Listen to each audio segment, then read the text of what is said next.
You know, deep, deep beneath our feet, there's this colossal, slow-motion collision happening all the time. It's like a hidden engine that builds mountains, fuels volcanoes, and literally shakes the ground we stand on. So, today, we're going to dive into this geological powerhouse known as subduction. I mean, that's a wild thought, isn't it? That a process of one massive piece of our planet's crust just sinking under another could push up something as huge and majestic as a mountain range? It's incredible. All right, let's get right into how that actually works. So to really get a grip on subduction, you first have to meet the main characters in our story, the tectonic plates. See, the Earth's surface isn't one solid piece. It's more like a giant jigsaw puzzle made of these massive, moving slabs of rock. And what gets these plates moving? Well, deep inside the Earth, in that semi-liquid mantle, there are these giant convection currents just churning away, kind of like water boiling in a pot. And this slow, super powerful movement drags the plates along with it. This is what causes them to drift, to crash, and to grind against each other. And it's at these collision zones that's where all the action really begins. So what happens when two different kinds of tectonic plates run into each other? Well, one of them has to give way. It has to start a journey deep, deep into the Earth. And that process is what we call subduction. It's when one plate is forced down or subducted underneath another one. But why? Why does this happen? I mean, why doesn't it just create a bigger crunch up on the surface? Well, the answer really comes down to the plates themselves. You've got two main players here. On one side, you have the oceanic plate. It's made of heavier, denser rock. On the other side, you have the continental plate, which is a lot thicker, but it's also lighter, more buoyant. So when these two collide, it's really just a matter of physics. The denser, heavier oceanic plate always loses that battle, and it's forced to take a dive beneath the lighter continental plate. And as that oceanic plate starts its big plunge, it actually drags the edge of the seafloor down with it. This carves out an incredibly deep canyon in the ocean floor, right there at the collision point. We call that an ocean trench. It's pretty much the very first visible sign on the surface that this great dive has begun way down below. Okay, let's follow that descending plate. As it sinks deeper and deeper into the mantle, it enters a truly extreme environment. We're talking about a world of unimaginable heat and pressure. The forces down here are just colossal. The friction from the two plates grinding against each other, plus the intense heat of the mantle, it all starts to fundamentally change the solid rock of that sinking plate. This is not a gentle slide. It's a violent, slow-motion transformation.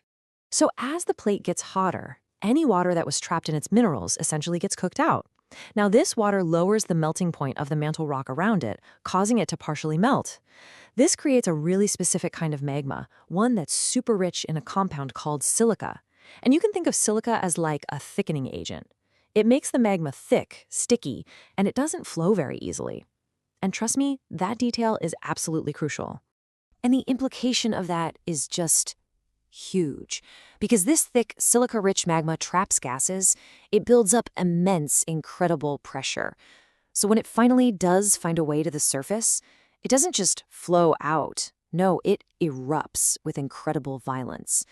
This is the engine that powers some of the most explosive volcanoes on the entire planet. So we've got this powerful magma engine just churning away underground. Let's head back up to the surface and see how all that energy reshapes the world above in two really dramatic ways.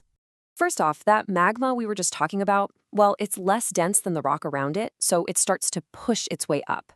When it finally breaks through the surface, it creates volcanoes. And because this is happening all along that subduction zone, you get this beautiful curved chain of volcanoes we call a volcanic arc. But at the exact same time, the sheer force of the collision is scraping, crumpling, and folding the edge of the continental plate, pushing it higher and higher. And that process, that scraping, folding, and lifting, happening just inch by inch over these enormous spans of time, that is how mountains are born. This is not a fast process at all. It is the patient, relentless work of geology playing out over tens of millions of years.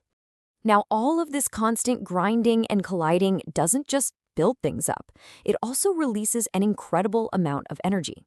And for people who live anywhere near these zones, subduction is a very real and very present force. I mean, these zones are absolute hotspots for geologic activity. Just look at the Andes Mountains. They were born from the Nazca Plate diving under South America. All that immense stress builds up and then regularly snaps, causing powerful earthquakes. We've already talked about the explosive volcanoes, and when those big earthquakes happen under the ocean, they can displace huge volumes of water, creating absolutely devastating tsunamis. So really, the big takeaway here is that subduction isn't just a story from the geologic past. It's happening right now, as we speak. It is a fundamental, active process that is continuously building, destroying, and reshaping the surface of our very dynamic world. It kind of leaves you with a final thought, right? The same forces we've just explored are still hard at work, deep beneath the oceans. The plates are still moving, the magma is still churning.